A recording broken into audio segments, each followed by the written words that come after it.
Para comenzar, vamos a expresar la alegría que tenemos todos por sentir a nuestro Señor Jesús en nuestros corazones, ¿verdad?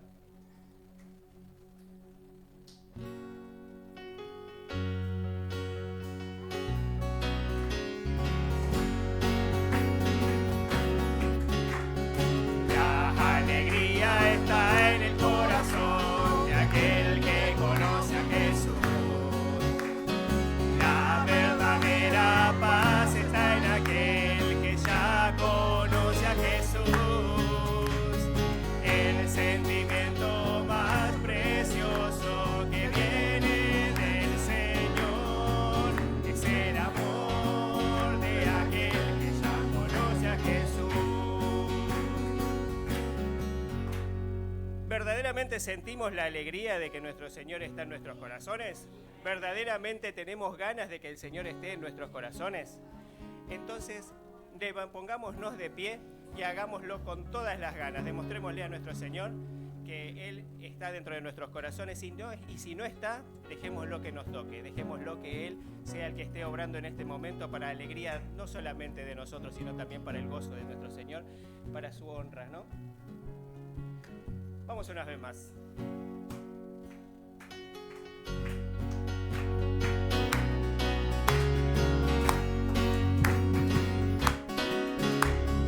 La alegría está en el corazón de aquel que conoce a Jesús. La verdadera paz está en aquel que ya conoce a Jesús. El sentimiento más precioso que viene del Señor es el amor de aquel que ya conoce a Jesús.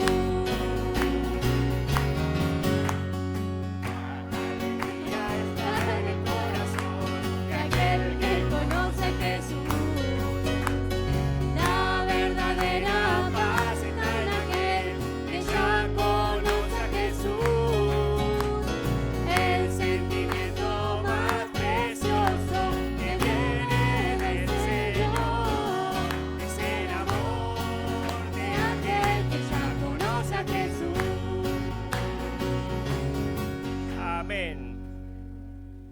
Hermoso poder de sentir la alegría de un Dios que es tan amoroso. ¿Por qué amamos tanto a nuestro Señor? Porque, como bien dice Lucas 3:16, Él nos amó primero. Nuestro Señor nos amó de tal manera que entregó a su Hijo para que todo aquel que en Él cree sea salvo y tenga la vida eterna.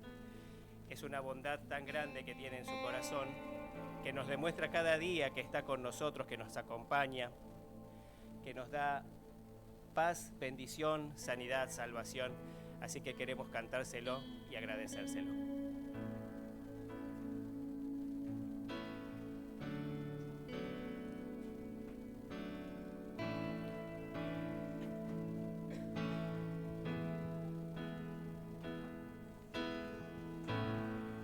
Sublime amor que me abrazó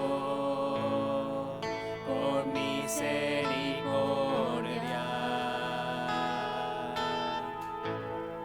sin merecer, comprado fui a precio de sangre. Bueno eres Dios, tan bueno eres Dios, tan bueno eres Dios para mí.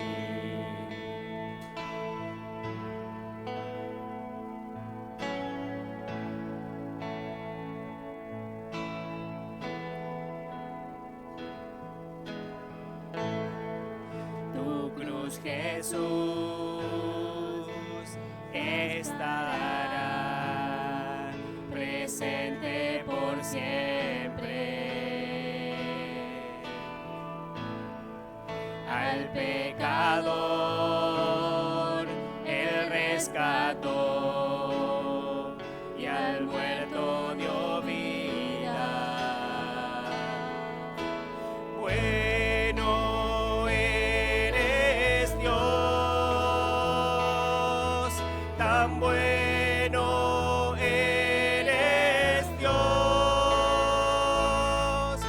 tan bueno eres Dios para mí. Tengo paz, bendición, sanidad y salvación en el nombre de Jesús. Soy ungido y lleno con su poder por la gloria de Jesús. Tengo paz, bendición, sanidad y salvación en el nombre de Jesús. Soy ungido y lleno con su poder por la gloria de Jesús. Si mi vivir difícil es, no voy a olvidarme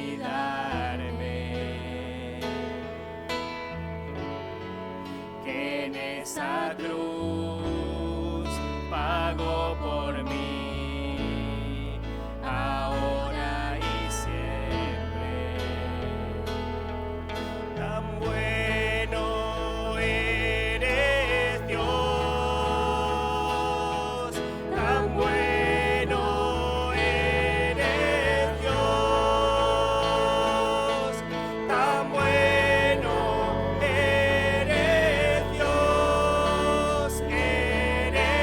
Dios para mí. Tan bueno eres Dios,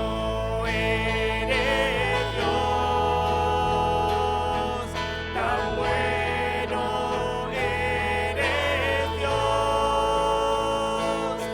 tan bueno eres Dios para mí.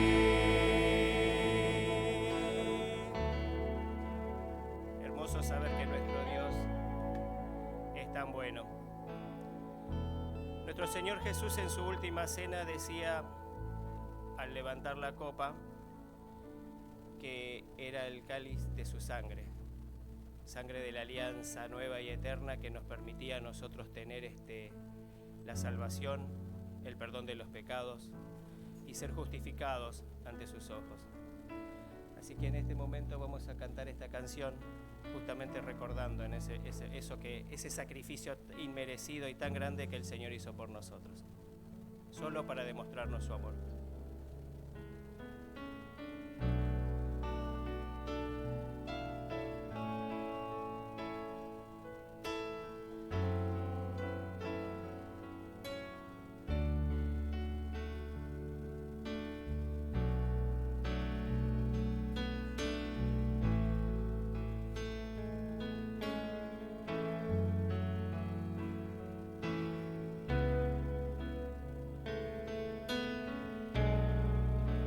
Preciosa sangre se derramó,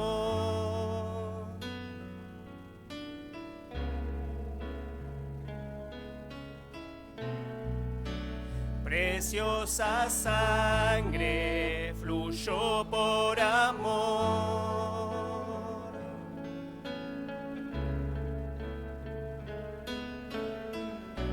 sobre ti el dolor,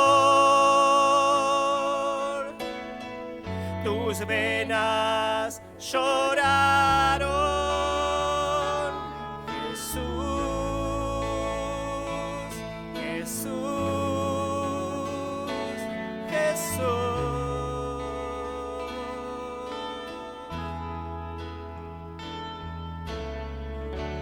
Hay poder en la sangre que fluyó por amor.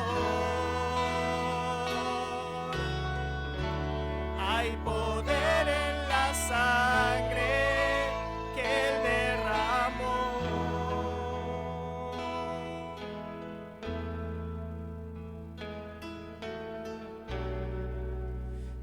preciosa sangre que me purificó.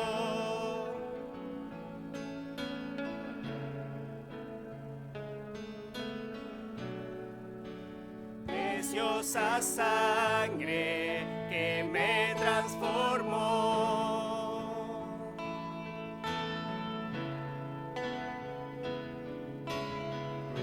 Sobre ti el dolor, tus venas lloraron. Jesús, Jesús, Jesús.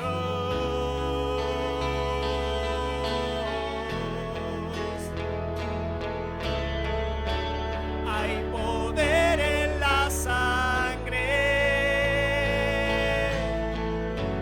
que fluyó por amor. Hay poder en la sangre que Él derramó.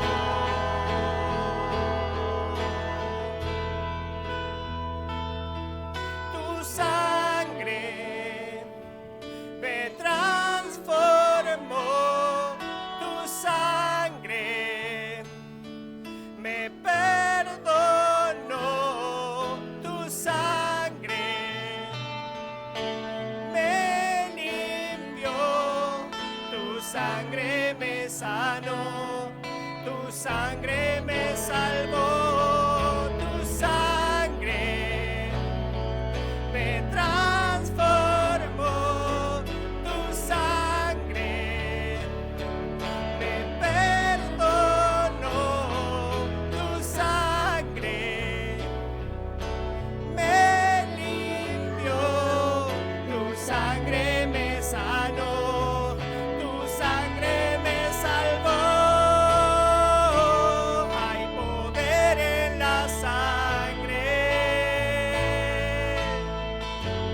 que fluyó por amor. Hay poder en la sangre que Él derramó.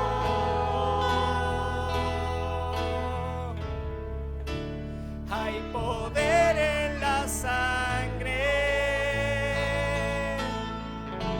que fluyó por amor. Hay poder en la sangre que Él derramó. El poder del amor de nuestro Dios, el poder de su misericordia y de su gracia derramada sobre todos nosotros. ¿Y dónde fue que derramó toda esa sangre? En aquella cruz que lo vio herido, pero también lo vio victorioso. Lo vio entregado, pero lo vio altivo, porque Él sabía que estaba cumpliendo con el mandato de nuestro Señor y que lo hacía por amor, para demostrarnos ese amor que Él nos tenía.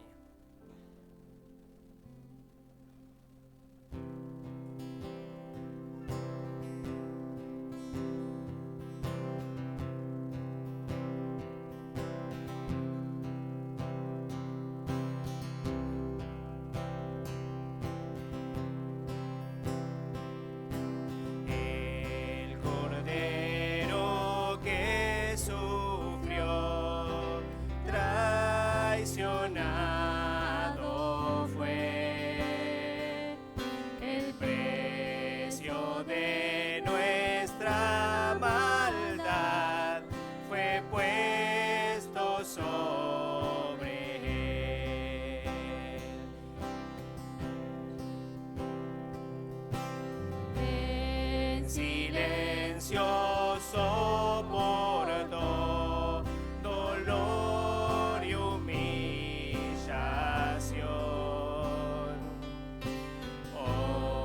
Obediente al Padre fue, la cruz por mí cargó. En aquella cruz me salvaste, derramaste allí tu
la sangre que derramó en la cruz, el pecado ya no me puede atar. Libre soy en él, libre en verdad. Él pagó por mí, su perdón me dio por la sangre que derramó en la cruz. El pecado ya no me puede atar. Libre soy en él, libre en verdad. En aquella cruz me salvaste, derramaste allí tu amor. Mi alma cantará, aleluya, gloria y honra a ti, Señor.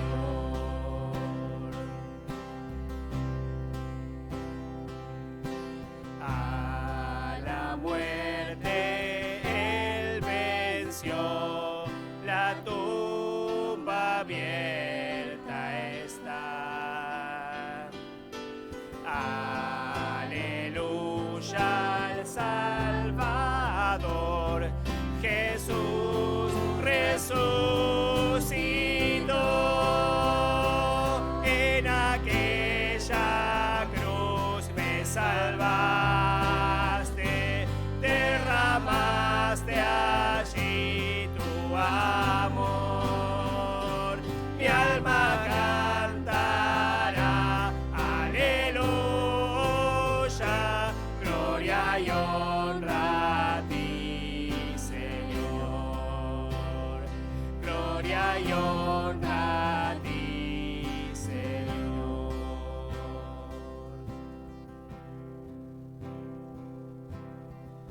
Bueno, podemos tomar asiento.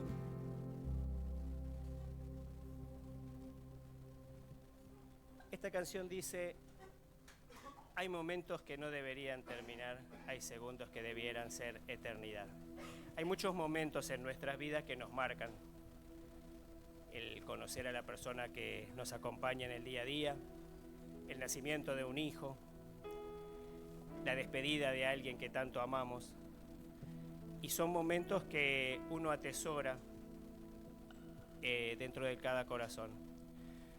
Pero es hermoso en el caso de quienes estamos hoy aquí, pensar que el momento más hermoso para poder atesorar es el momento en que decidimos que nuestro Señor Jesús tocara nuestros corazones, que tocara nuestros corazones y nos diera de su amor, de su consuelo, de su gracia divina, que nos permita vivir toda esa gloria que Él nos hace vivir día a día, con cada una de sus maravillas, con cada una de las cosas.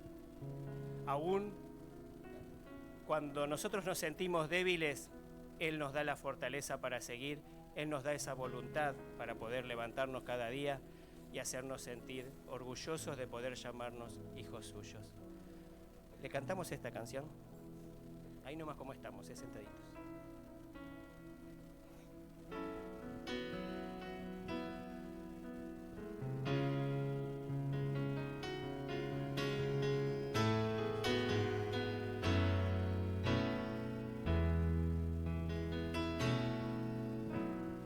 Hay momentos que no deberían terminar.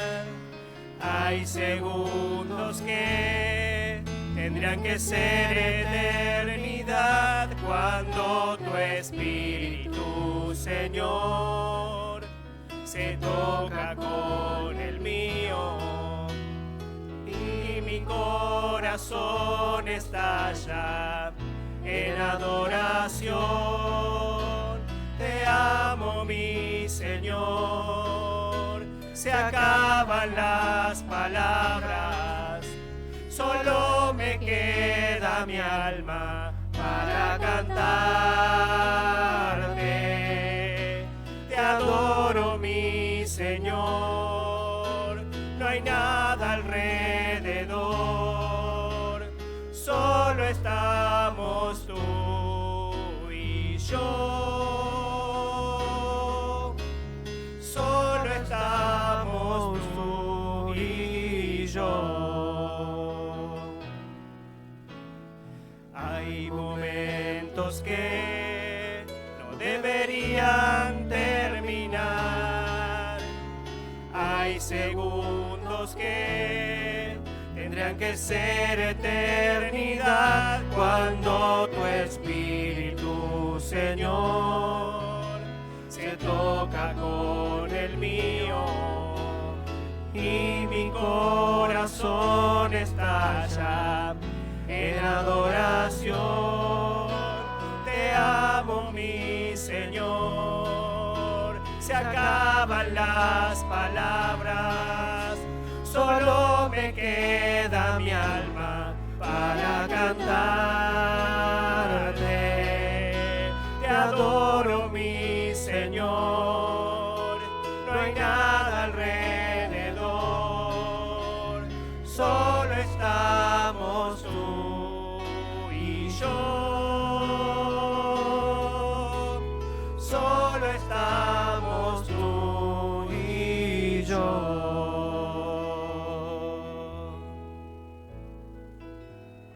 Amadísimo Padre, es hermoso sentir dentro de mi corazón que solo estamos tú y yo, Señor, que nada más importa.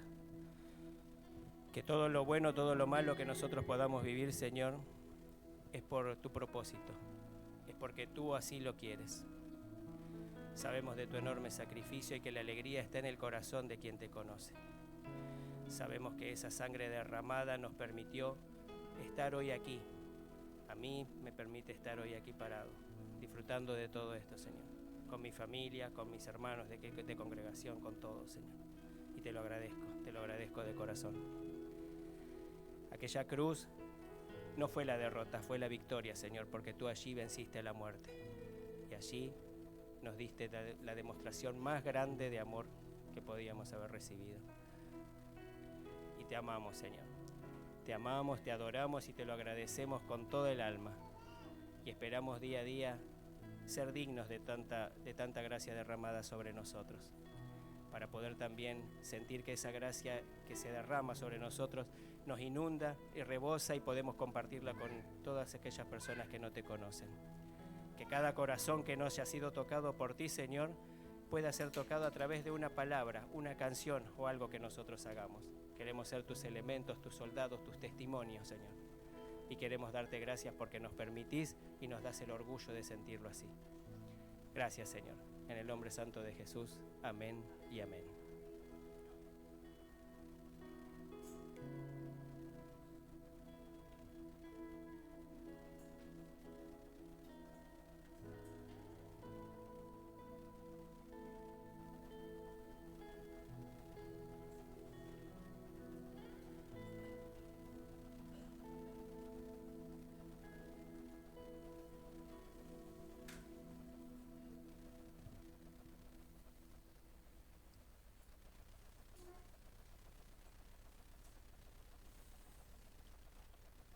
Muy bien, bienvenidos todos, especialmente los que están por primera vez con nosotros, que se puedan sentir cómodos y que por sobre todas las cosas la palabra de Dios que voy a tratar de compartir con ustedes llegue a sus corazones para los cambios que Dios siempre quiere provocar en nosotros a través de lo que Él nos dice. Lo que Él nos dice no es para que entre por un oído y salga por el otro, sino para que nos transforme a lo que Él quiere buscar de cada uno de nosotros. Actualmente estamos atravesando toda la Biblia tratando de ver cuál fue desde el inicio de la creación el plan de salvación para toda su creación, la creación de Dios. Porque Él sabía que la humanidad iba a caer en pecado y que eso lo iba a alejar a la humanidad de Él y de su presencia y de todas las bendiciones que Él tiene preparadas para cada uno de nosotros. Así que a través de toda la Biblia nos muestra cuál fue ese plan de salvación que tiene que ver con lo que estuvimos cantando hasta hace un rato. tiene que ver con todo lo que pasó en la historia hasta llegar a Jesús, cuando murió en esa cruz del Calvario para perdonar nuestros pecados y para que pudiéramos pasar una eternidad con Él, deleitándonos en Él y reconociendo que Él es el único Dios creador de los cielos y de la tierra y que Él merece toda nuestra alabanza y nuestra adoración.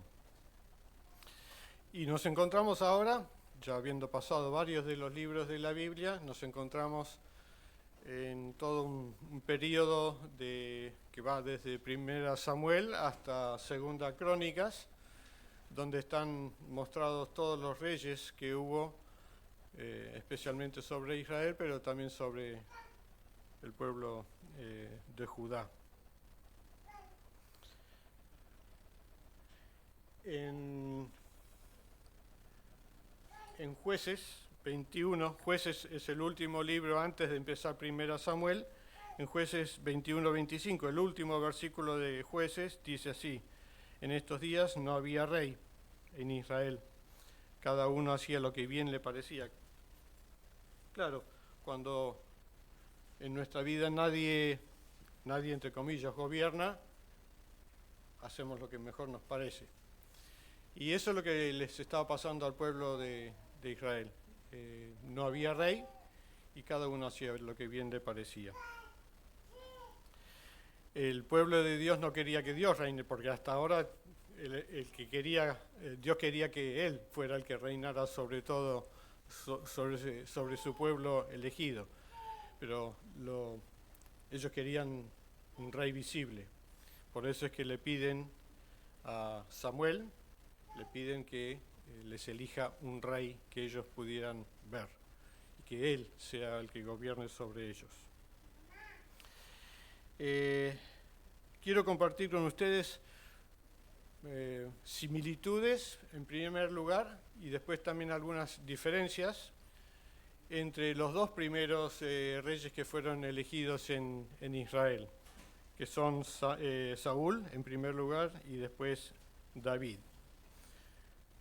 Así que primero vamos a ver similitudes entre Saúl y David y después vamos a ver algunas diferencias también entre Saúl y David. Por eso es que le puse este título a lo que voy a compartir con ustedes. Saúl y David, ahí vamos a ver las similitudes, y después Saúl o David, porque tuvieron diferencias. Entonces, ¿a quién imitaríamos nosotros o con quién nos identificamos en cuanto a estos reyes? ¿Con Saúl o nos identificamos con David?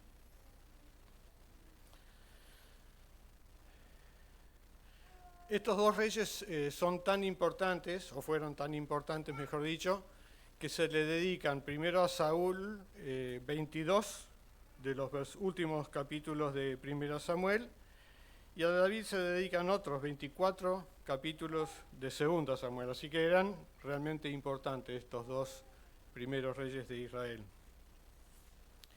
Y lo que nos van a mostrar Saúl y David son no solo dos clases de reyes que hubo, sino también dos clases de siervos. Y podríamos decir, si queremos, también dos clases de cristianos.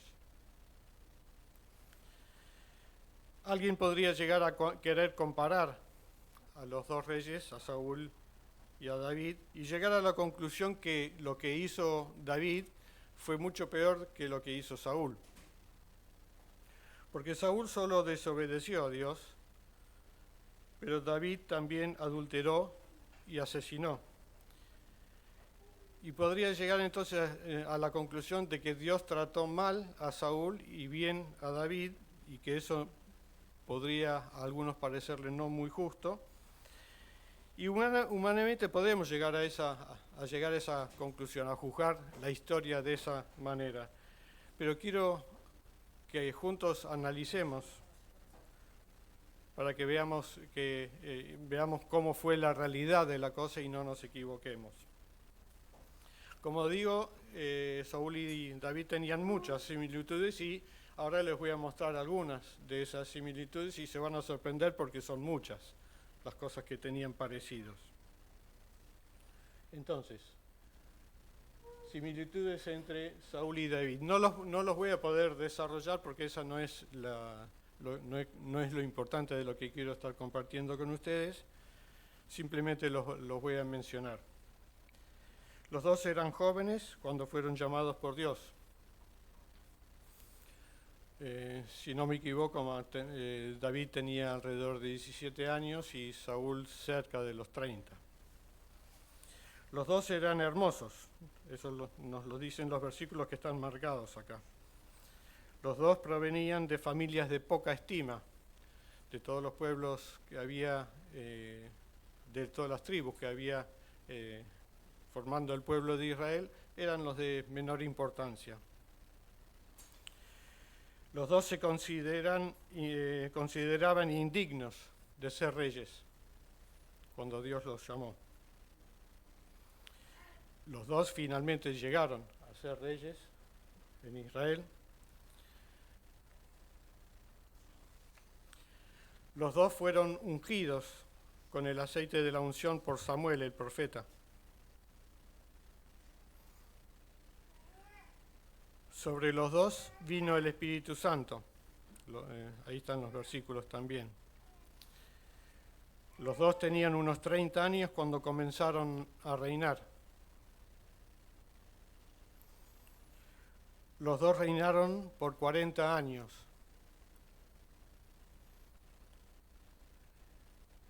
Los dos tuvieron la oportunidad de que Dios perpetuara su reino, es decir, que su reino continuara por generaciones, siguiendo la familia de cada uno de ellos. Tuvieron los dos la misma oportunidad. Los dos murieron a la edad de 70 años aproximadamente.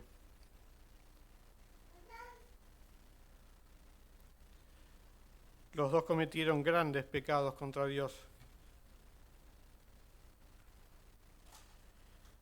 Y podríamos decir, como algo también que en lo que se parecían, que los dos empezaron bien, cada uno de sus reinados.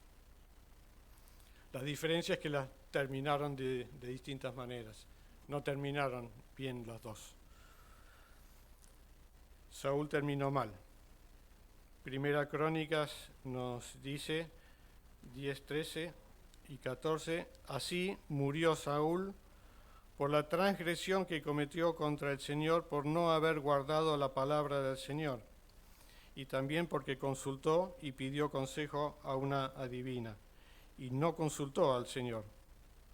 Por tanto, él le quitó la vida y transfirió el reino de David a David, hijo de Isaí. Nos relata 1 Samuel capítulo 31 cómo fue esa muerte, y no fue una muerte natural. Se terminó suicidando Saúl. David, en cambio, terminó bien su reinado, y en 1 Crónicas 29, 28 dice, y murió David en buena vejez, lleno de días, riquezas y gloria. Y su hijo Salomón reinó en su lugar. Todo relajado, podríamos decir, y muy bendecido. Después lo vamos a ver otro detalle de lo que pasó después de esa muerte. Uno podría preguntarse entonces dónde estuvo la diferencia. La diferencia básicamente se da en uno de los pocos hechos que los diferencian a cada uno de ellos. Saúl fue rey casi inmediatamente después de haber sido ungido y que recibiera el Espíritu Santo. En cambio, David, después de haber sido ungido y recibir el Espíritu Santo, debió esperar unos 10 o 12 años para subir al trono. ¿Por qué esa diferencia? Uno podría preguntarse. Si Saúl ya había sido desechado como rey y David había sido ya ungido como nuevo rey, ¿por qué no ocupó el trono inmediatamente? Y la razón es porque Dios se había propuesto preparar el carácter de David por los próximos años, preparándolo para poder gobernar o reinar, pero en dependencia suya. Saúl no tenía todo esto.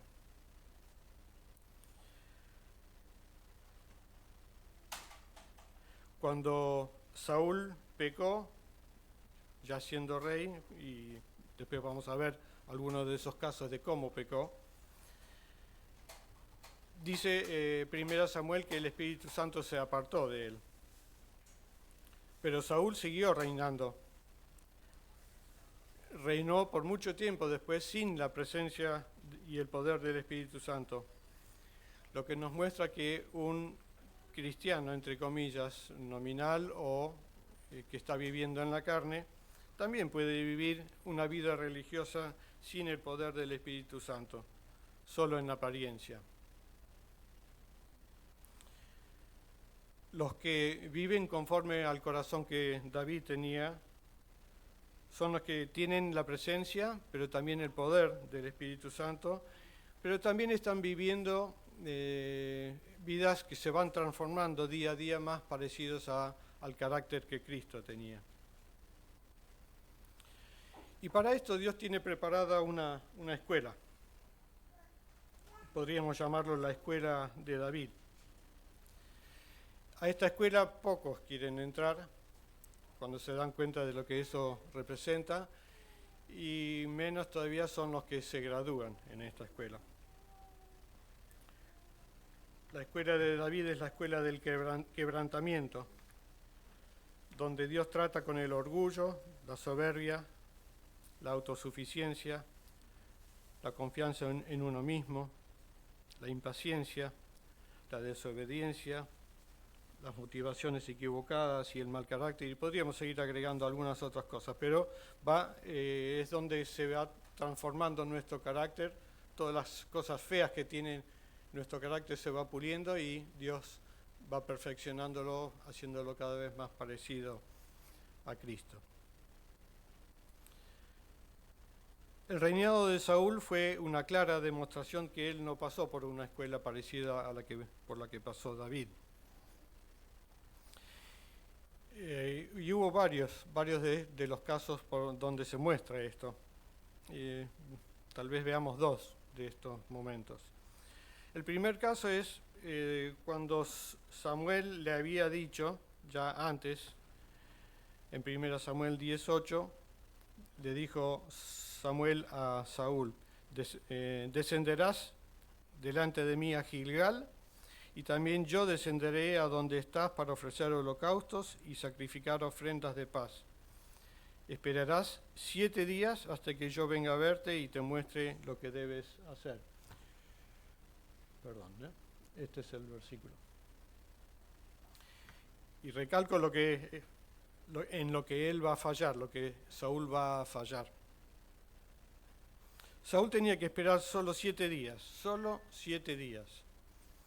Pero empezó a desesperarse al ver que él justo iba a enfrentar con su ejército a los filisteos, y cuando se llegaron a enfrentar, los israelitas vieron el poderío que tenían los filisteos, y varios de sus soldados se le empezaban a desertar. Entonces él vio que se pasaban los 7 días y que Samuel no venía. Entonces lo que él hizo fue lo que le llegó a mostrar su religión, pero no en su forma, solo en la forma, quiero decir, y no en su verdadero contenido. ¿Qué nos dice el pasaje? Durante 7 días Saúl esperó allí, según las instrucciones de Samuel, pero aún así Samuel no llegaba. Saúl se dio cuenta de que sus tropas habían comenzado a desertar, de modo que ordenó: tráiganme la ofrenda quemada y las ofrendas de paz, y Saúl mismo sacrificó la ofrenda quemada. Precisamente cuando Saúl terminaba de sacrificar la ofrenda quemada, llegó Samuel. Saúl salió a recibirlo, pero Samuel preguntó: ¿qué has hecho? Saúl le contestó: vi que mis hombres me abandonaban y que tú no llegabas cuando prometiste, y que los filisteos ya están en Micmas, listos para la batalla. Así que dije, los filisteos están listos para marchar contra nosotros en Gilgal, y yo ni siquiera he pedido ayuda al Señor. De manera que me vi obligado a ofrecer yo mismo la ofrenda quemada antes que tú llegaras. ¡Qué tontería!, exclamó Samuel. No obedeciste al mandato que te dio el Señor tu Dios. Si lo hubieras obedecido, el Señor habría establecido tu reinado sobre Israel para siempre. Pero ahora tu reino tiene que terminar, porque el Señor ha buscado a un hombre conforme a su propio corazón.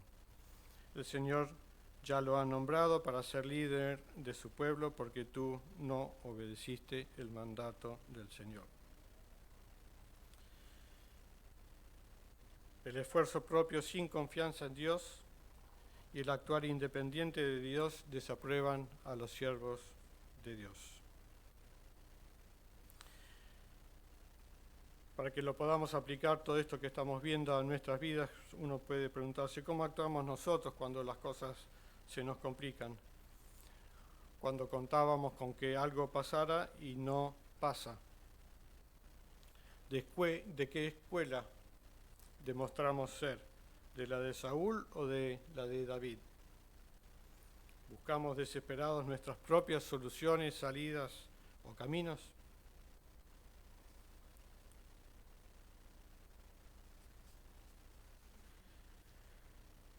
El Espíritu Santo no se va de nosotros como sí se fue de Saúl. Nosotros, si somos hijos de Dios, el Nuevo Testamento nos dice que estamos sellados con el Espíritu Santo y no se va, porque estamos sellados con el Espíritu Santo. No se va como en el Antiguo Testamento, que entraba alguna de las personas elegidas por Dios, pero también así como entraba podía irse si pasaba algo que Dios no quería. En el caso de nosotros como cristianos, una vez que entra el Espíritu Santo, quedamos sellados y no se va. Lo que sí podemos hacer con el Espíritu Santo es entristecerlo, podemos apagarlo, y Él entonces deja de insistir con nosotros. Cuando nosotros le desobedecemos, deja de insistir por nosotros por un tiempo hasta que nosotros reaccionamos, nos damos cuenta de nuestro error y cambiamos.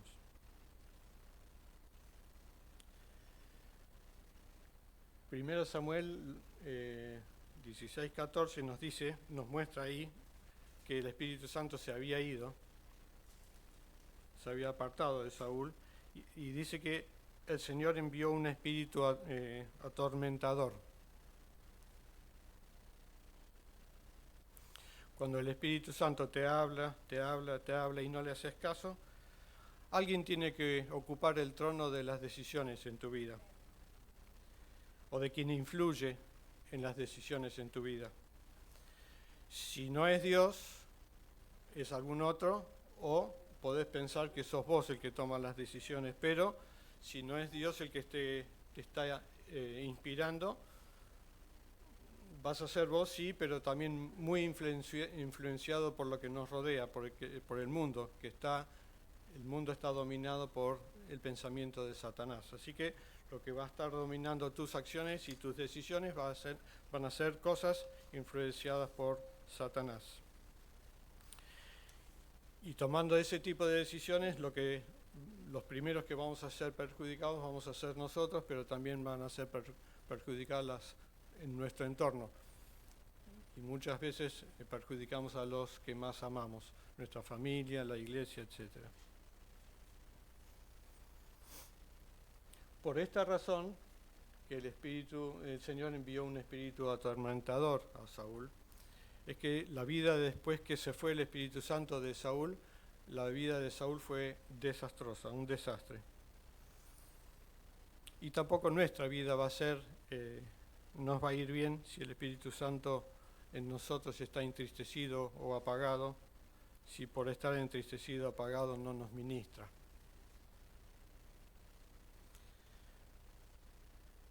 Saúl carecía de una virtud muy importante, la obediencia. La falta de obediencia significó para Saúl el que Dios lo desechara para siempre como rey de Israel. Ya habíamos mencionado con 2 o 3 domingos que se menciona este tema. Cuando Dios envió a Saúl a que le hiciera la guerra a Amalek, a los amalecitas, Dios le había dado instrucciones más que claras, eran fáciles de entender: destruir todo y matar a todos. Claramente era eso. Si uno resume todo lo que dijo, tenían que destruir todo, matar a todos y destruir todo. No tenía que quedar nada del pueblo de Amalek. Pero Saúl no pudo sujetarse a esas órdenes y las cumplió, pero a su manera. Eligió qué obedecer y cómo obedecerlo. Les muestro el pasaje donde habla de esto. Recuerden que yo les dije que las instrucciones eran claras. Tenían que matar a todos y destruir todo. 1 Samuel 15, del 8 al 15, dice así: capturó Saúl a Agag, el rey amalecita, pero destruyó por completo a todos los demás. Ahí el primer desobediencia, quedó uno. Saúl y sus hombres le perdonaron la vida a Agag y se quedaron con lo mejor: de las ovejas, de las cabras, del ganado y de los becerros gordos y de los corderos. De hecho, con todo lo que les atrajo. Solo destruyeron lo que no tenía valor y que era de mala calidad. Así cualquiera, ¿no? Lógicamente se quedaron con lo mejor. Luego el Señor le dijo a Samuel: lamento haber hecho Saúl rey, porque no me ha sido leal y se ha negado a obedecer mi mandato. Al oírlo, Samuel se conmovió tanto que clamó al Señor durante toda la noche. Temprano a la mañana siguiente, Samuel fue a buscar a Saúl. Le tenía que comunicar que ya dejaba de ser rey. Alguien le dijo: Saúl fue a la ciudad de Carmelo a levantar un monumento en su propio honor. Esto lo dejo marcado porque es importante, es para algo que quiero que quede claro después. Y después continuó a Gilgal. Cuando por fin Samuel lo encontró, Saúl lo saludó con alegría. Que el Señor te bendiga, le dijo. Llevé a cabo el mandato del Señor. ¿Lo había llevado a cabo? Entonces, ¿qué es todo ese balido de ovejas y cabras y ese mugido de ganado que oigo?, le preguntó Samuel. Es cierto que los soldados, ahora le echa la culpa a los soldados dejaron con vida lo mejor de las ovejas, de las cabras y del ganado, admitió Saúl. Pero van a sacrificarlos al Señor tu Dios, hemos destruido todo lo demás. Desobedeció y después quiso justificar su desobediencia.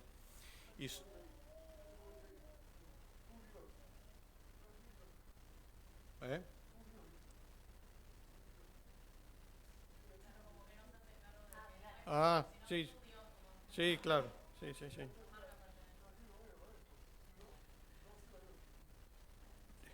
Desobedeció y quiso justificar su desobediencia, y su justificación encima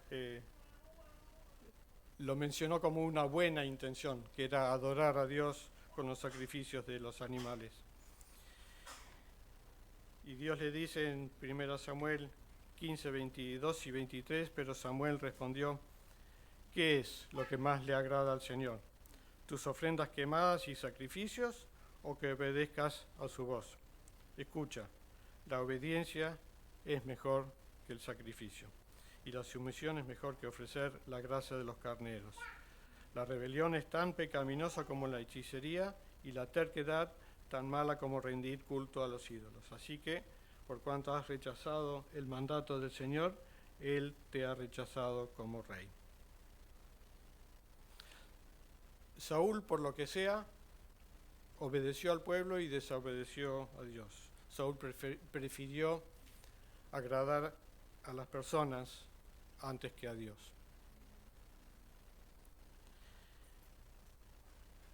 también podemos aplicar esto a lo que nos lleva a nosotros, a veces a tomar decisiones contrarias a la palabra de Dios. Hacer lo que nosotros queremos, hacer lo que otros quieren, querer agradar a otros y desagradar a Dios. Deberíamos hacer todas las cosas en función de agradar a Dios, de obedecerlo, de traer honor y gloria a su nombre.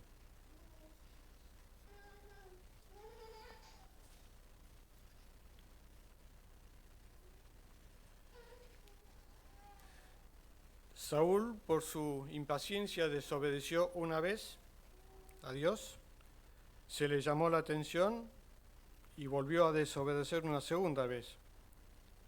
Dios entonces lo desechó como rey. Como decíamos, ¿dejó de ser rey inmediatamente?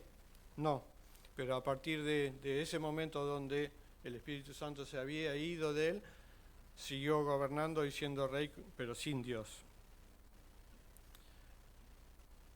Cuando escribí esto, me hice la pregunta, ¿un hijo de Dios puede vivir sin Dios? No me contesten, piénsenlo un poquito. ¿Un hijo de Dios puede vivir sin Dios? ¿Es posible? Y finalmente llego a la conclusión que sí, que un cristiano, uno que se llama cristiano, puede vivir sin Dios.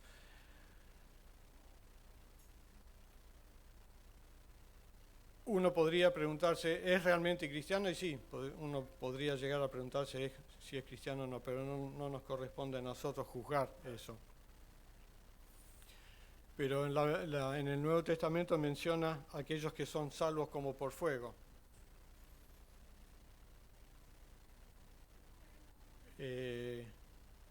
Los que son salvos por fuego creo que son los que aceptaron la salvación, pero después vivieron como quisieron.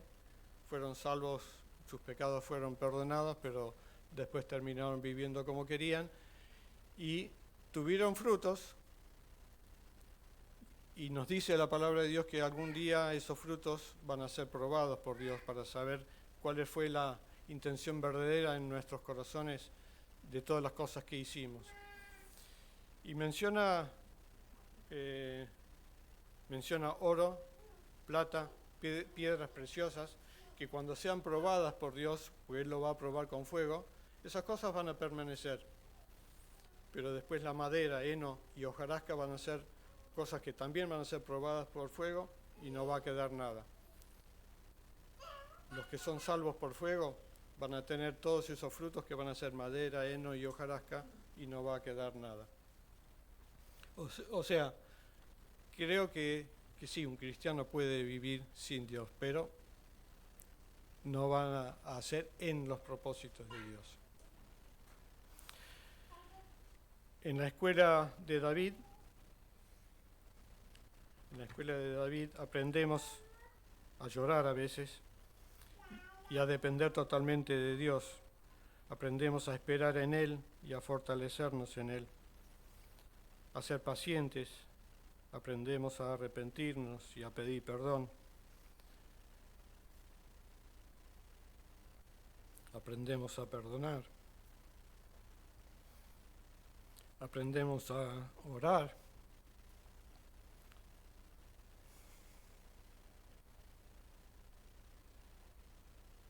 aprendemos a alabar a Dios en medio de las tribulaciones,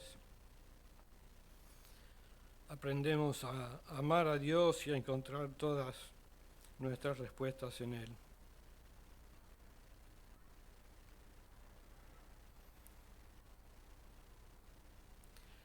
El deleite de Dios, de David, era Dios. Lo dice claramente en uno de sus salmos. Salmo 27:4. Lo único que le pido al Señor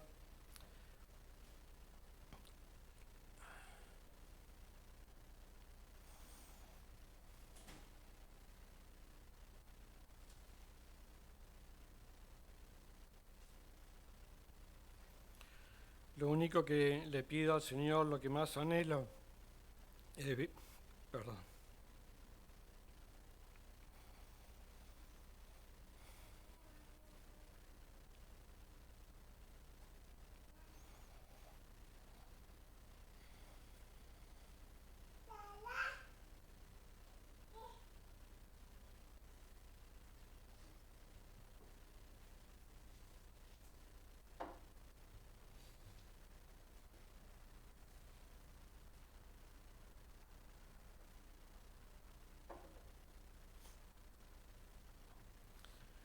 Lo único que le pido al Señor, lo que más anhelo, es vivir en la casa del Señor todos los días de mi vida, deleitándome en la hermosura del Señor. Si Saúl tuviera que decir que era lo más importante, que era lo que más lo deleitaba a él, lo que es lo que más le pediría al Señor, él no contestaría esto.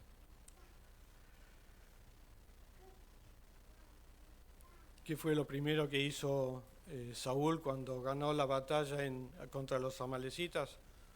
Hacer que le levanten un monumento en su honor. Nada que ver.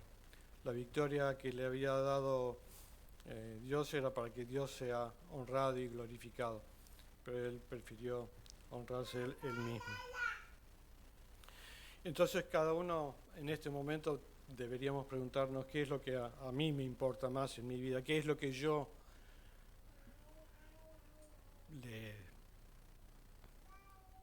qué es lo único que le pediría yo a Dios. Lo único. Si fuera una sola cosa que tuviéramos que pedirle a nuestro Dios, ¿qué le pediríamos? ¿De qué escuela sos?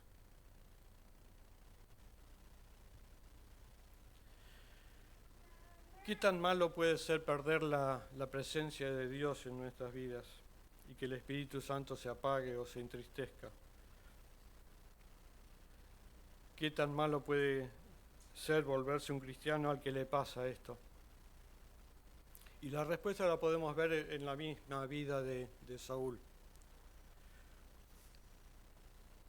Saúl dedicó su vida, después que el Espíritu Santo se fue, se dedicó a perseguir a David, por celos, por envidia. Toda su vida la dedicó para eso, porque perdió la guía del Espíritu Santo. Nos muestra, sería bueno si todavía ustedes no leyeron toda la historia que hay tanto en 1 Samuel como en 2 Samuel, sería bueno que lo leyeran, porque van a encontrar otras cosas, aparte de las que yo les digo, van a encontrar otras cosas. En un momento, en una oportunidad, Saúl mandó matar 85 sacerdotes de Dios, solo porque estaban a favor de David y él sentía que estaban en contra de él. Paranoico se volvió en querer perseguir a David. Qué desperdicio de vida. ¿Y cómo uno se puede dar cuenta cuando alguna persona o uno mismo se está alejando de Dios o que el Espíritu Santo se está apagando en uno? Cuando ya no tiene comunión con Dios, cuando no ora, cuando no necesita orar, cuando no quiere orar. Ahí es cuando uno puede notar que el Espíritu Santo se está apagando y que estamos viviendo nuestra vida sin Dios.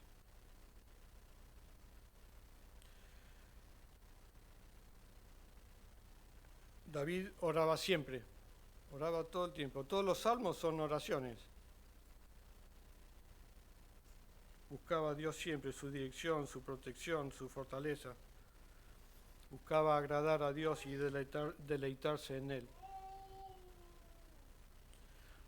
Como digo, los salmos nos muestran la estrecha relación que tenía David con Dios.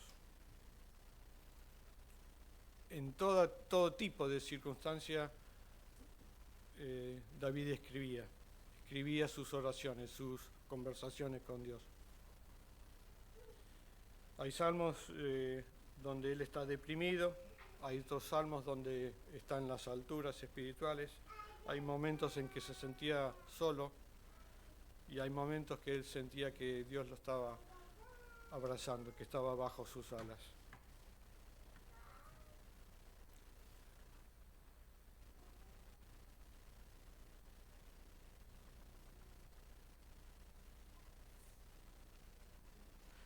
David no se sentía tranquilo si no sentía la presencia de Dios con él, si no tenía la aprobación de Dios.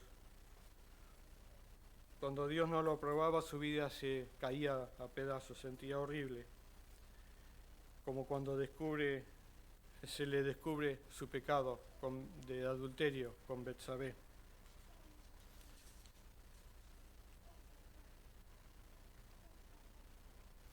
Fíjense la diferencia entre Saúl, una diferencia más entre Saúl cuando pecó y David.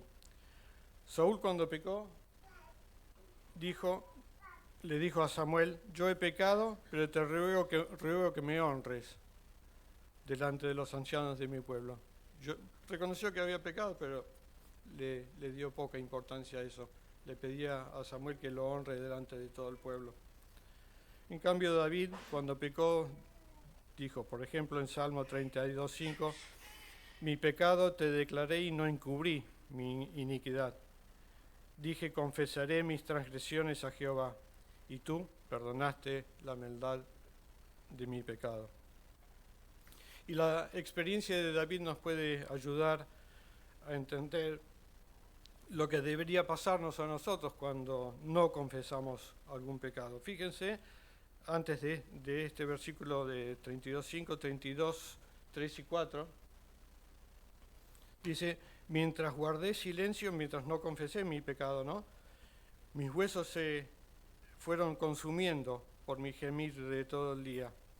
Mi fuerza se fue debilitando como el calor del verano, porque día y noche tu mano pesaba sobre mí. El Espíritu Santo, Dios, le hacía sentir el peso de lo que había hecho, y él no podía estar, sentía que no podía seguir de esa manera, algo tenía que hacer. ¿David fue perfecto? No, para nada. Uno podría llegar a extrañarse que diga después que David era un hombre conforme al corazón de Dios. Fue una persona común, pero muy cercano a Dios. Eso lo hacía tener un corazón especial para Dios. Pero pecó, erró, no fue perfecto. Luchó con su carácter. Cuando fue probado por Dios, salió aprobado. Y si fallaba, se arrepentía, pedía perdón a Dios. Y Dios lo restauraba cada vez. Cuando pecó, no se defendió, no buscó excusas, no culpó a otros. Se humilló, buscó el perdón de Dios y aceptó las consecuencias de su caída, porque tuvo consecuencias su caída. Tuvo un hijo que después Dios se lo terminó llevando también. Lo dejó sin el hijo que había tenido en pecado. Y así debería ser con cada uno de nosotros. Cada vez que pecamos deberíamos sentir algo en nosotros. Y si no lo sentimos es porque el Espíritu Santo ya no nos está hablando más, no te está ministrando. Lo apagaste por no hacerle caso tantas veces. Como ya dije, el final de las vidas de Saúl y de David fue completamente diferente, el uno al otro. Saúl se suicidó. David fue exaltado con una bendición enorme. De su descendencia iba a nacer el Salvador del mundo, Jesús. Y en el Nuevo Testamento varias veces se lo menciona a Jesús como el hijo de David. No fue hijo directo de David, pero sí de la ascendencia. Exactamente, del linaje. Pero se lo llama varias veces hijo de David. Qué bueno, ¿no? ¿Cuál fue la diferencia clave entre Saúl y David? El carácter, formado a través de las respuestas personales a las pruebas de la vida. Si sos cristiano, Dios tiene un propósito en las pruebas por las que hayas pasado o las que estés pasando. Formar el carácter de Cristo en vos. Pero depende de tu respuesta a esas pruebas. O las aceptás o te rebelás. O las aprobás o las desaprobás. O agradás a Dios o no. O disfrutás de la presencia de Dios o no. O tenés la administración del Espíritu Santo o el Espíritu Santo se entristece, se apaga y te quedas solo desperdiciando tu vida. Termino con esto. Dios te ayude a reflexionar en la escuela de quién estás y en la escuela de quién quieres seguir estando, en la escuela de Saúl o en la de David. Dios te ayude en esta reflexión y todo lo que ha sido compartido. Si se olvidan de algunas de estas cosas, no sé, vuelvan a leer 1 y 2 Samuel y van a encontrar solos estas diferencias entre uno y otro. Por más que tuvieron similitudes, las diferencias marcaron su destino final. Ojalá también hoy tengas ya decidido tu destino final y sea una vida de buen propósito y que tu final sea encontrarte un día con tu Salvador y Señor allá en los cielos. Oramos.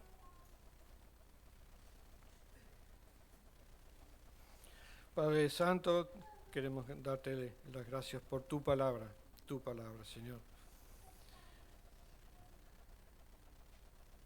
Que fue explicada con la ayuda de tu Espíritu Santo, pero queremos, Padre Santo, que esta palabra, como es tu promesa, no vuelva a ti vacía, sino que tú la prosperes para lo que la enviaste. Que haya vidas transformadas, que haya vidas cambiadas de hoy en adelante, para que sus vidas realmente tengan buen propósito y su final sea un final feliz, un final bueno, un final bendecido por ti. Ayúdanos a darnos cuenta de todo lo que tú has hecho en nuestra vida hasta este momento. Entender que distintas pruebas que pudimos pasar eran para formar nuestro carácter, hacerlo cada vez más parecido a Jesús, a Cristo. Y que nuestro corazón transformado también pueda ser hecho un corazón conforme a ti, Señor. Ayúdanos a vivir una vida con buen propósito. Que tu Espíritu Santo realmente nos controle y nos ministre. No queremos apagarlo ni entristecerlo. Queremos que realmente tenga todo el poder tuyo en nuestras vidas. Lo pedimos, Padre, con acción de gracias y agradecidos por habernos traído a este lugar y pidiendo tu paz y tu bendición al separarnos. En el nombre precioso del Señor Jesús. Amén.